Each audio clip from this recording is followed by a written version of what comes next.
A long time ago, in a quiet village, a poor widow named Mama Ejiro lived in a small mud house with her only child, Obi. She gave birth to Obi under a mango tree during a heavy rain. Nobody helped her. She beat a stick to hold her pain, pushed, and cried. But when she heard Obi's first cry, her pain turned into joy. She raised him with her bare hands. No husband, no help, just love and suffering. Every evening, she would sell roasted yam at the village square and use the money to buy foods, soap, or anything her son needed for school. Mama Ejiro did not sleep at night when Obi was sick. She would sit by his side, fanning him with an old hand fan, whispering prayers. God, please don't take this boy from me. Her dream was simple, for Obi to go far in life and take care of her one day. Every morning, she tied her wrapper, carried her basket on her head, and walked miles just to feed Obi. Neighbors used to say, "This woman loved her son too much." But she didn't care what people said.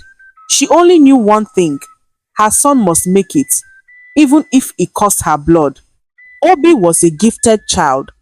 He could sing, act, and dance. Anytime he performed at school events, the crowd would clap like thunder. The village teachers said, "This boy will blow one day." Mama Ejiro didn't understand what blow meant, but she smiled anytime she heard it.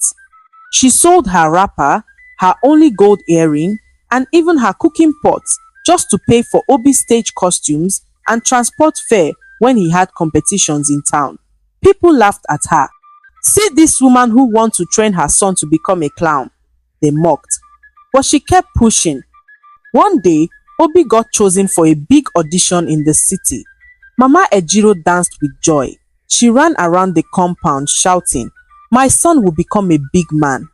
That night, she went to the shrine and prayed in her own way. She poured palm oil on the ground and said, "Spirit of my husband, help our son shine." She gave Obi her last savings, and she kissed his forehead and said, "No matter how far you go, don't forget me, my son." Obi held her hands and said, "Mama, I will make you proud." Obi arrived in the city with dreams bigger than the sky. The buildings were tall, the people walked fast, and nobody greeted anyone. At first, Obi struggled. He slept in parks, begged for food, and sang at motor parks just to eat. But his voice, so strong, so pure, began to draw people. A producer noticed him one day and said, "Come, boy, I can make you a star." Obi followed. He forgot the roasted yam smell from his mother's fire. He forgot her tired hands that held him when he had fever. His heart started beating for lights and applause. When Obi's first song went viral, his name spread like Hamatan fire. People danced to his voice in parties, on radios, even on television. He bought a car, wore fine clothes, and moved into a big house. One day, he posted on social media, "From the gutter to glory, nobody helped me. I made it on my own." Back in the village, his mother saw that post from a neighbor's phone. Her hands shook. Her heart dropped. "Nobody helped you," she whispered, her voice trembling. She sat on the ground, silent, looking at the sky, as if asking it, "So I am nobody?" Every morning, Mama Ejiro swept her compound early and sat on a small wooden stool near the roadside, hoping to see Obi's car drive in.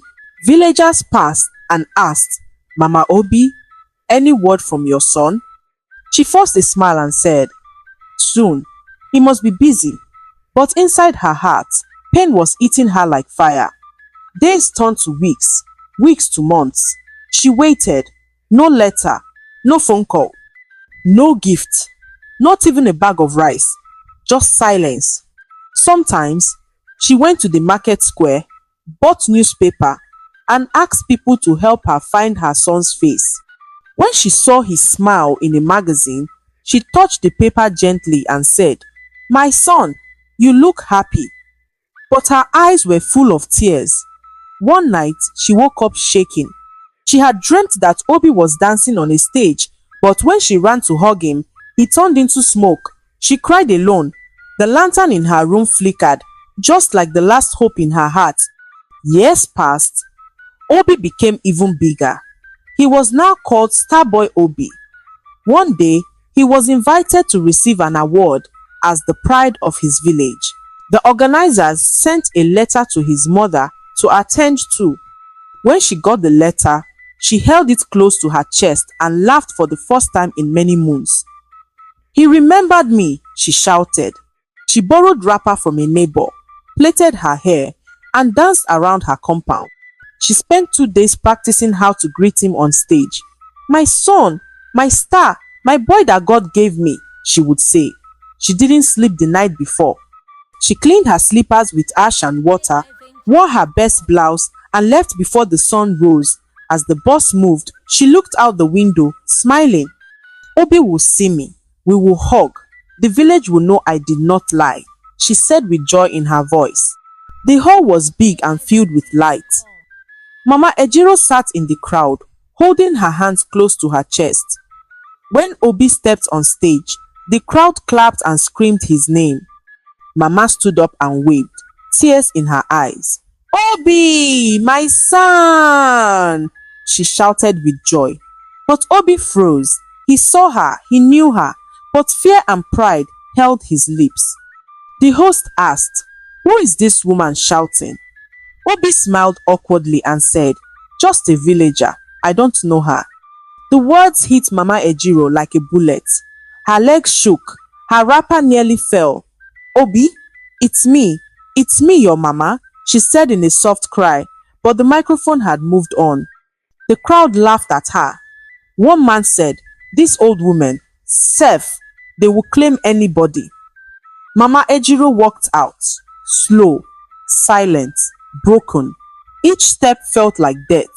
Her son had not only forgotten, Harry had erased her. That night, Mama Ejiro didn't eat, she didn't talk. She sat beside her cooking stones, staring into space. She didn't cry loud, she didn't shout. She just whispered, "My son." Called me, nobody. Her neighbors came, touched her shoulder, gave her water, but she didn't blink. Her eyes were dry, but her heart was drowning. She went inside, brought out Obi's baby wrapper, the one he wore when he had fever at age 2, and held it tight. She looked at the sky and said, "God, I don't curse him. I carried him for 9 months. I will not use my mouth to destroy him, but let him know pain, not death, not madness, just pain that will make him remember love." Then she blew out her lantern, and silence filled her room like smoke. 1 week later, Obi went for a show in Ghana. As he was dancing on stage, he slipped and hit his head on a metal pole. He fell into a coma. For days, he couldn't speak. When he woke up, he forgot lyrics, forgot how to dance, forgot everything. His voice cracked, his hands shook, producers dropped him, shows stopped, fans disappeared. He was no longer Starboy, he was just Obi. He tried to sing again, but his voice was like a broken drum. Record labels said, "We don't do expired products." He started drinking, hoping to kill the sadness. One night, he slept on the floor of his big house, hungry. All his fake friends left. One of them even stole his gold chain and drove away. Alone in the darkness, Obi cried like a baby. "Who did this to me?" he asked the wall, but the wall didn't answer. One rainy evening, a letter was dropped at his gate. It was from a priest in the village. Inside was just one sentence. "Your mother is sick. She's calling your name with her last strength." Obi's hands shook. He remembered the mango tree, the roasted yam, the wrapper on her head, her soft hands wiping his tears. Guilt entered his body like cold wind. He packed his small bag and entered a night bus. The journey was long and full of silence. Obi didn't speak. He just stared at the window as trees passed by. At each stop, he thought, what if she's already dead? He tried to pray, but the words failed him. All he could say was, "Mama, please wait for me." When Obi arrived in the village was quiet. The trees looked older. The sand looked sad. He walked slowly toward the small mud house. His fine clothes were soaked in sweat. Some children pointed and whispered, "Is that not the star boy?" But nobody came to greet him. No songs, no claps, just silence. He knocked on the wooden door with shaking hands. It opened slowly. Mama Ejiro was lying on a raffia mat. Her body was thin. Her eyes had lost their shine. When she saw Obi, she didn't scream. She didn't smile. She just stared, as if she was looking through him. "You came back," she said in a voice softer than wind. Obi knelt down and said, "Mama, I'm sorry." But the silence after that was louder than any apology. Obi didn't wait. He ran to the stream and fetched water with a rusty bowl. He brought a towel and soap. He removed his mother's slippers and washed her tired, cracked feet. As he touched her skin, memories hit him like thunder, her carrying him on her back, her skipping meals to feed him, her hands fanning him at night. Tears rolled down his cheeks, landing on her toes. "Mama, please forgive me. I lost myself chasing the world," he cried.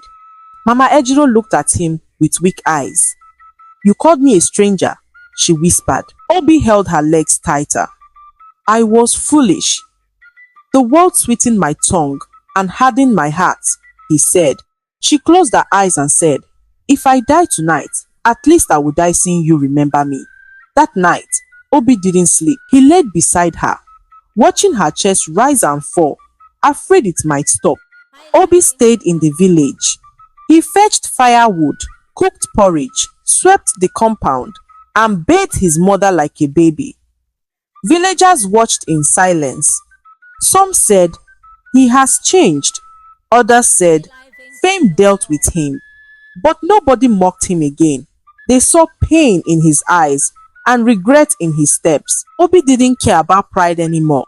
He only cared about one thing, his mother's life. Each evening, he sat beside his mother and told her stories about the city, about how empty fame was, how friends disappeared when food finished. She listened with weak smiles. "All that matters is love, not lights," she said. And Obi nodded, tears in his eyes. "Yes, Mama, lights fade, but love stays." One morning, Obi picked up his old guitar. His fingers had forgotten the strings, but his heart hadn't. He sang a soft song right beside his mother's mat. The words were simple. "Mama, I lost my way, but your love brought me back." The song traveled from one hut to another. People came from nearby villages to listen. No cameras, no stage, just truth. And it touched everyone. Someone recorded it with a phone and posted it online. In 2 days, the video went viral. But this time, Obi didn't care. He didn't even have internet. He only wanted his mother to hear it. She held his hand that night and said, "Now, you are truly my son again." Obi smiled and said, "I found my voice again, Mama, but this time I sing for you." When the video blew up, journalists came. Big celebrities sent messages. "We miss you, Starboy Obi," they said. But Obi didn't reply. One reporter asked, "What do you want to say to the world?" Obi looked at the camera and said, "Nothing. I want to talk to my mother." Then he stood up and walked away. The video went viral again. People began to respect him for his silence and sorrow. Some of his old fake friends came to the village with bags of gifts. "Obi, we've missed you," they lied. He welcomed them, but he didn't smile.